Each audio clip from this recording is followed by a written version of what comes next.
7. Jaden Napolitano.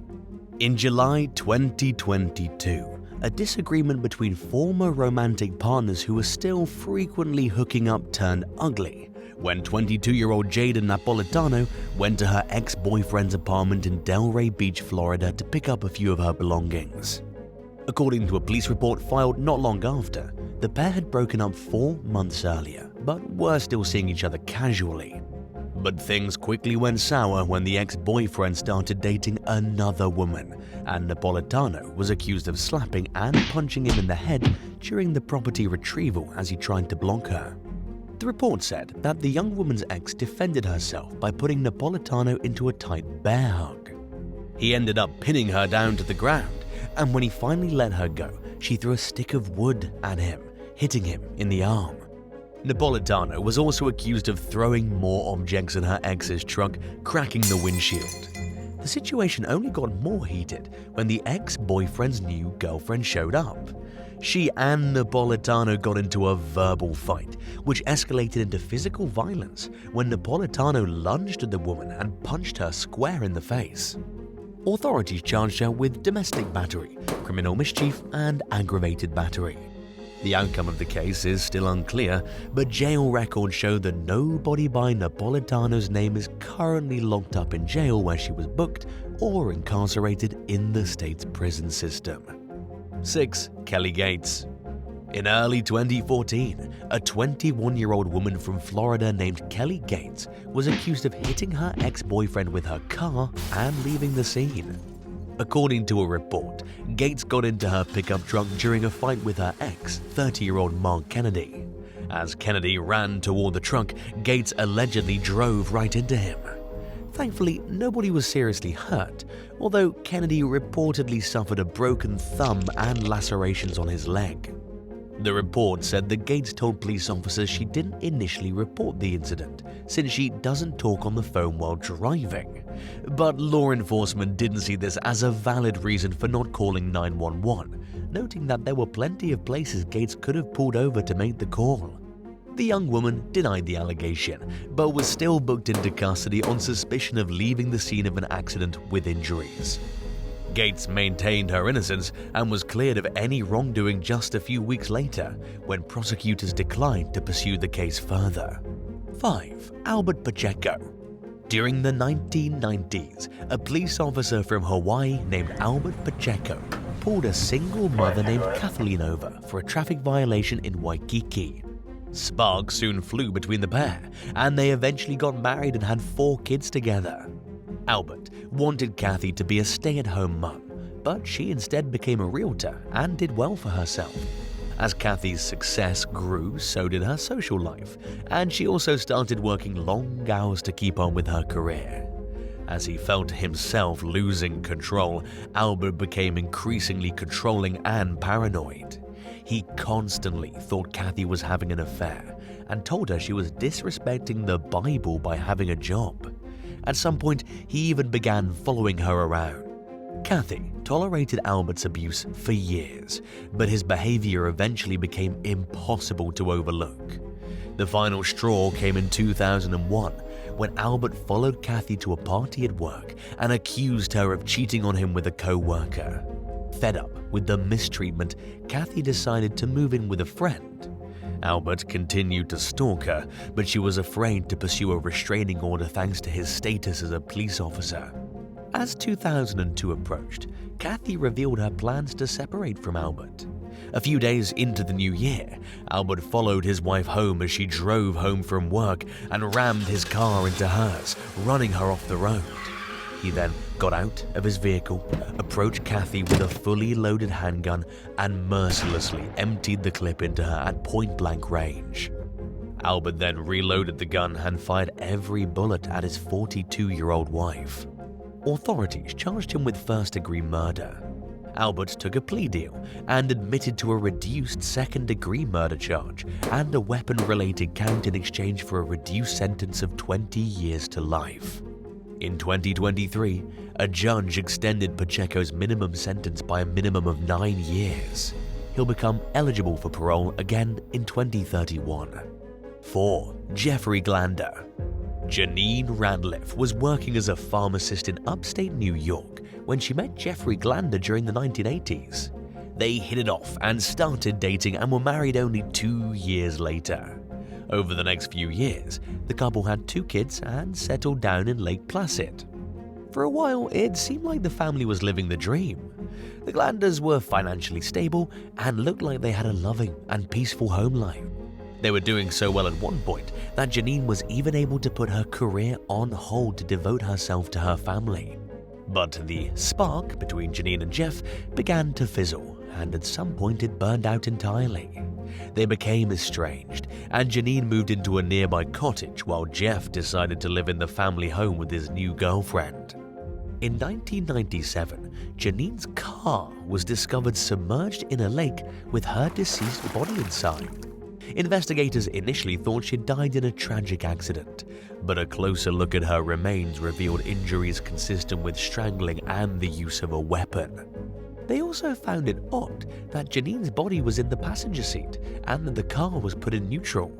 Her death was later ruled a homicide. Detectives narrowed their sights on Nicholas Pecoraro, a handyman and friend of the Glanderses who was caught trying to leave town not long after Janine's murder. He eventually confessed to helping with the crime at the request of Jeff, who repeatedly offered him money and a car as payment before he caved. Nicholas said that he and Jeff waited for Janine to come home before attacking her. They then took her to the lake and drowned her. Both men were charged with the murder, and Nicholas agreed to testify against Jeff in exchange for leniency. According to prosecutors, Janine was pursuing a divorce against Jeff in the months leading up to her death. Her estranged husband didn't want to suffer the financial consequences, and he also wanted to cash in on Janine's life insurance policy. The couple's son later revealed that he overheard his father and Nicholas discussing the murder plot before it was enacted. Nicholas Pecoraro was eventually convicted of second-degree murder as an accomplice and sentenced to 20 years to life behind bars. Jeffrey Glander was found guilty of first-degree murder, burglary and conspiracy and was sentenced to life. He died in prison in 2019 at the ripe old age of 69. 3. Roger Harris. 20-year-old Donna Jordan worked as a live-in nanny in Hawaii during the late 1980s when she met 32-year-old Roger Harris, an airman with the US Air Force. The pair quickly hit it off despite their 12-year age gap.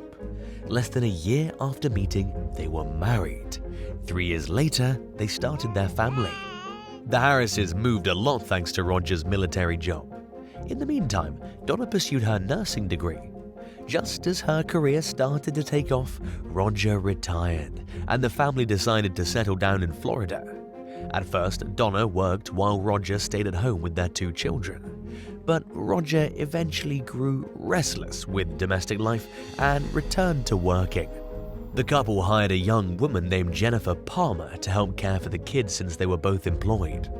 In 1998, Palmer moved into the family's house as a live-in babysitter and began having an affair with Roger. After discovering this, Donna demanded that Jennifer leave. So the young woman moved out, but the affair continued in secret. Donna soon realized that it was never going to stop.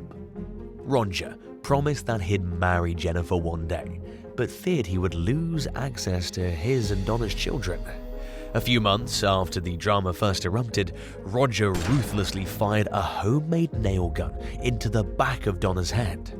He then drove her body to a rest stop, abandoned the car with her still inside, and reported her missing the next day. Donna's remains were found 3 days later, and investigators were quick to zero in on Roger and his mistress as the prime suspects. Under pressure from investigators, Jennifer admitted that Roger killed Donna and that she picked him up at the rest stop. She also disposed of evidence for him. She pleaded guilty to conspiracy to commit first-degree murder and accessory and received a 20-year prison sentence. Roger was found guilty of first-degree murder and received the death sentence, which was later reduced to life in prison. 2. Bador Alasar. In early February 2019, 911 dispatchers in Ingham County, Michigan, received a phone call from Bador Alasar. She claimed that she'd gotten home from work and found her husband, Ammar al-Yassari, motionless on the floor. She said she called Ammar's name out, but that she went outside because she feared someone was in the house. Responding deputies found a gruesome scene. Ammar had been bludgeoned to death and was lying in a pool of both blood and bleach with a large amount of blood spatter on the walls. After ruling out robbery, investigators started noticing inconsistencies in Bador's story. They also sensed tension between the couple's family members, although they didn't understand the language the parties were using. Bador said she didn't know who would want to hurt her husband, a quiet, kind man with a heart of gold who was well liked. But she was unhappy with Ammar, who she described as controlling. She claimed that he'd given her practically no freedom, that he expected her to be a housewife instead of a career woman, and that he failed to pay enough attention to her. Bador initially denied leaning on other men for comfort behind her husband's back, but eventually admitted to having an affair. In fact, she'd been cheating for years with a man named Jacob Fitcher. While she initially downplayed the seriousness of the relationship, detectives soon discovered that the pair had been making plans to move out of state together and get married. Prosecutors accused Bador of manipulating Fitcher into thinking Ammar was abusive and ultimately persuading him to kill her husband. In the meantime, Ammar was unaware of the affair, but it was no secret that his marriage was growing cold. Just a month before his death, he offered to get a divorce so that Bador could be free to live how she wanted. But for some reason, Bador felt it was necessary to kill Ammar in cold blood. Fitcher pleaded guilty to first-degree murder, which holds a mandatory life sentence without parole in the state of Michigan. Bador later took her case to trial and was convicted of the same charge, receiving the same sentence. 1. Joanna Hayes. 25-year-old Heather Strube worked as a florist and was a single mum from Snellville, Georgia. After her marriage to the father of her child, Stephen Strube, failed in 2008, the couple became swept up in a messy divorce and custody battle. As the case dragged its heels through the court over the next year or so, the judge imposed a temporary arrangement that let both parents be involved in the child's life, leaving Heather and Stephen with no choice but to interact on a regular basis. One night in 2009, Heather drove to their usual meeting place, a local Target store, to exchange custody as dictated by their schedule. The interaction went quickly and painlessly, considering the contentious circumstances, and Stephen drove off just a few moments after the swap. He was already out of the parking lot when Heather was shot in the forehead at point-blank range. Police were quick to rule out robbery as a possible motive. With no other clear reason for the murder, they started suspecting that the killer was motivated by a grudge. Witnesses described the shooter as a short, thin, white man with black hair and a mustache, who wore khaki pants and a button-up shirt. The killer left the scene on foot, and police released a drawing to the public in hopes that someone could help identify the suspect. The first major break in the case came when a tipster said that they'd seen someone who resembled the suspect sitting in a white truck and taking photos in the area the day before the murder. Investigators traced the vehicle to Stephen Strube's mother and Heather's estranged mother-in-law, Joanna Hayes. Joanna initially denied any involvement, but she eventually admitted that she despised the young woman who was once part of her family, mainly because of the custody battle. While carrying out a search warrant on Joanna's car, police discovered gun residue and a wig fiber inside, leading them to suspect Joanna of executing Heather in cold blood while wearing a wig and fake mustache as a disguise. Stephen Strube allegedly admitted that his mum often carried a .38 caliber handgun. He recanted his statements while testifying in court during Joanna's murder trial though, and the gun was never located. Thankfully, other evidence, along with testimony from other family members, friends and witnesses, proved compelling enough for a jury to find Joanna guilty of malice murder, felony murder, aggravated assault, and possession of a firearm during the commission of a felony.